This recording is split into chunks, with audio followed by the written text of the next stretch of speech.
I'm Jane. And we're SpielMill. And we're back with another monthly theme video. So we've been doing this where we did it in February, we did it in March, where we picked 3 themes for the month. And we picked games that if you were to do a game day around a theme, what would be good games to play? Yeah, and we love theme. And if you don't know, over on TikTok, we do a daily video about a theme for the day based on like holidays, you know, the fake holidays that people like make up, or a historical event. Like what game would theme well for that day if you wanted to play a themed game. So this is more like if you want to have a whole game day based around a theme in a given month, what would you do? So what are our themes for this month? Well, the first one, and hopefully we get this video up in time because we're cutting it a little close, is April Fools. Now, I want to mention that all of these theme ideas came from one of our subscribers, Jimmy, who left a comment on our March video with suggestions for April. Which was perfect because we were struggling a little bit. Yeah. So thank you, Jimmy. It was perfect. Yeah. So April Fools is, of course, a silly holiday. Yes. It's a silly holiday, so we thought it's also a game where you prank people. So we thought games where you're kind of pulling tricks on other people or kind of silly, laughing fun would be perfect. Yeah, so we started off with a, this is before people come over, right? You're going to warm up with a pre-party game, and that is Mantis Falls. This is a 2-person sort of social deduction game where you are, it's set in the 1940s, and one of you might be an assassin. You've witnessed a crime, and you're kind of running away and trying to get to safety, but you don't know. You could both just be witnesses. And so you're traveling along the road, playing cards, fighting off assassins or whoever have come for you, other people that have come for you, trying to stay alive, and maybe trying to kill the other person. And so the assassins always, you know, like, oh, I'll heal you, and then they heal you, but then later come back and kill you at the right moment. And so it's kind of like April Fools. Yeah, it definitely is. It definitely is. So yeah. And the next game we thought would be fun is another sort of social deduction game of sorts. This is a really light one and great for the beginning with a large group. It's called In Vino Morte from Button Shy. And you literally, the cards have wine or poison on them, and you just deal them out the way you want to deal them out to everyone. And at least one player has to poison, but it could be multiple. Right. And everyone has to try to figure out if you gave them poison or wine. And if they think you gave them poison, they try to swap with somebody they think you would have given wine. And then everyone flips over the cards, and whoever has poison's out of the game. And the game plays really fast, but it's really fun. Yeah. And so it's sort of like the Princess Bride, you know, poison game, where you're trying to figure out, so the dealer, do you think they poisoned their wife? Or would they give their wife a pass and poison, you know, their buddy over there, right? And it's just so much fun, like the raucous, you poisoned me, you know, like where somebody will switch with somebody thinking that, you know, Jane didn't poison me or Nick didn't poison his wife or whatever, and it turns out yeah, they did. So much fun. Yep, very fun game. Okay, our next game is Blood on the Clock Tower, a big, hefty social deduction game. And again, where you're trying to figure out like who amongst you is the bad guy. This is such a really immersive, meaty storytelling type of social deduction game that is just fantastic. You need one person to be sort of the game master on this and kind of know what's what. But it is, we've only played it online. We do have it, and I really look forward to actually trying this with some folks, but this is really a great time. And again, you know, you're trying to trick people, you're trying to fool them if you're the bad guy into thinking that you're the good guy, and that person over there, that's the bad one. That's right. That's the evildoer.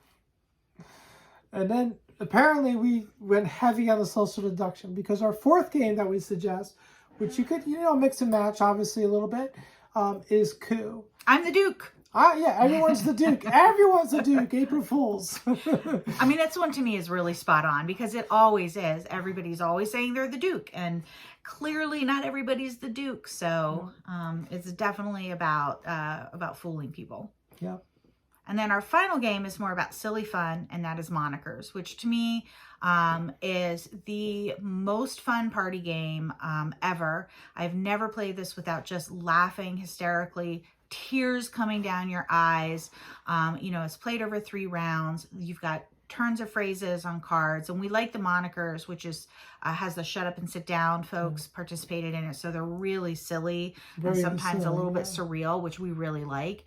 So it could be Kevin Bacon's aunt, right? And so you can use any words you want for the first card until your team gets it. You're timed, and then it'll pass to the next team, and they'll try to get their team to get their cards. But you have to pay attention, because in the next round, you're gonna pass the cards over, and you're going to be guessing with only one word. Right. So you have to know what all of the cards are. And then the final round is charades. Inevitably, something is a little bit off color, blue, something a little bit, just weird and wacky, and good fun is had all around. So if you want a foolishly good time, monikers is the game. Yep, absolutely. All right, so that's our first theme. Our second theme for the day is tax day. Now, if you're not in the U.S., you may not know that April is tax month. April 15th is tax day in the U.S. That's when your taxes are due. And we thought this was a good day. Jimmy suggested it, and he was like, you could play taxing games, or you could play games with tax systems in them. And so we kind of did a little bit of both. And so what do we start our day with? Sprawlopolis. And all right, so there's some debate about this, but the beach card and the beach expansion, which I can't find, I don't know where it is, but the rules say that if you have a road that goes all the way to the beach, you ignore the road tax. And I can't find it elsewhere, but in other Sprawlopolis games, at the end of the game, you lose a point for every road you have. Yeah. It's kind of like a road tax. Maybe that's officially what it's called, maybe not, but it makes sense to me. It's a road tax. It's basically a tax either way. So you got to pay the road tax. You got to keep those roads up. So that's a good light game to start the day with. Mm-hmm. Then we thought we'd go to a little bit more medium level game, and that is Queen Domino. And Queen Domino has a thing where you collect taxes based on your knight placement and stuff like that. Mm-hmm. The more squares you have that are together the same territory, the more taxes you get. Yep. And so we thought that would be a good game. We love Queen Domino. This almost made my top 10 of the 2010s. It's a souped up King Domino. Yeah. Queen Domino is definitely more of a gamer's game, but it's really fun. Next, we have a taxing game that is also a little bit, anyway, it's... You definitely need an accountant. You need an accountant. It is Founders of Gloomhaven. I really love this game so much. You're building these factories, and you're connecting them to other factories by roads, and those other factories have produced goods that you need to make the goods that you're making. But then when you sell your goods, some of that profit goes downstream to the owners of the factories that make the materials or raw materials, mining the raw materials, whatever, that you need to make your luxury goods. And so just the accounting, figuring out when you score something, like who gets what points, or I can't remember his points or money, is a whole thing. It's a whole thing. But I still love this game so much. I think that is so clever and so real. Love this game. Doesn't get enough love. Our next game is really more about the purpose of taxes. It's about collectively pooling your money to help take care of infrastructure or, needs within society. Which is very important. In this game, you're kind of collecting your resources to build a dike, and that's lowlands. Mm-hmm. And if the dike fails, it affects everybody. But if you succeed, the person who contributed the most gets the most benefits. And it's kind of like a taxing system. Yeah, it is very important. I just want to say, I never like giving my money away either, but it's really important for the collective good that we do, in fact, pay our taxes so that we can all have nice things like roads and bridges and healthcare. Yeah. Well, maybe not healthcare in the United States, but... Yeah. All right. We should be using our tax money better, but that's a separate issue, obviously. All right, next is Architects of the West Kingdom. There's literally a tax stand. You can go and get money there. I think you lose honor because you're stealing from the tax man when you do it, because you need that money to keep society up and do good things for people, like build bridges and stuff. But yeah, Architects of the West Kingdom, super solid game. Love this game. And that tax mechanism has certainly saved my bacon a few times when I needed funds. Now we have some honorable mentions for this list. One of them is Wallenstein. In Wallenstein, you collect taxes from your people, but if you collect too many taxes from people too often, they revolt. So you have to be careful, which is really good. Okay. Another one is Notre Dame. And this is, again, going on the theme that you are collectively pooling your resources to build something that you want as a society. You're investing in society. And that is, of course, building of the Cathedral of Notre Dame. And another very taxing game is On Mars. That's right. I couldn't remember why it was on the list, which is why I skipped over it. It is very taxing. It's very good. Very taxing. You could pick almost any Lacerda as a taxing game, and On Mars is one of the most taxing. So, yep. All right. So that's our second theme. Yep. Let us know in the comments as we go here. Like, let us know what games you would suggest. For each theme. And, if you have any ideas for May, let us know, because we're always struggling ourselves for some reason. So our third theme is Earth Day. Yeah, so it is Earth Day, Earth Month. It is Food Waste Prevention Week this week. There's all sorts of things this month to highlight that we need to take care of the planet and the environment, and to remind people to do that. So our first game on this list is a roll and write, Sunshine City. It's a print and play roll. It is a print and play. It's really easy to get. It's really cheap. I really like this one. I think this had some super clever mechanisms with the way the dice move around, the printout. And you're essentially building, I think, solar power and other green energy projects in this game. Next game is, again, another conservation-oriented game. And this one's CO2 by Vital Lacerda. It's also a little taxing. It's also a little taxing. And but the whole purpose of the game, and I believe it has a mechanism in the game for, carbon taxes. Yeah. Yep. So, the whole purpose of the game is trying to deal with global warming and the CO2 crisis, and in the atmosphere, and the challenge of taking that on. Yeah. Our next game is Trailblazer, the John Muir Trail.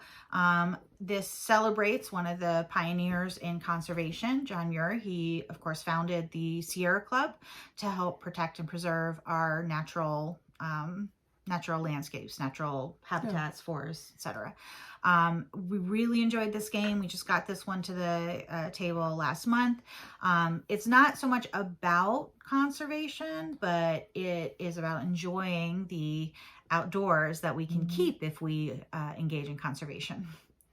Now, the next one is, though, about conservation, and because it's about making documentaries about nature, which is really important to conservation, and that is Wild Serengeti. This is a fun, lighter game, and this is a good one after you've played some CO2 and Trailblazer. You might need have a little relaxing game, and that's Wild Serengeti. Very pretty game as well. Very pretty. One of the things I love about this too is a lot of games about wildlife are about going out and hunting or killing or something like that. And this one is not. It's about making documentaries, and that's a gentle way to to play a game about wildlife. And then our final game is Canopy.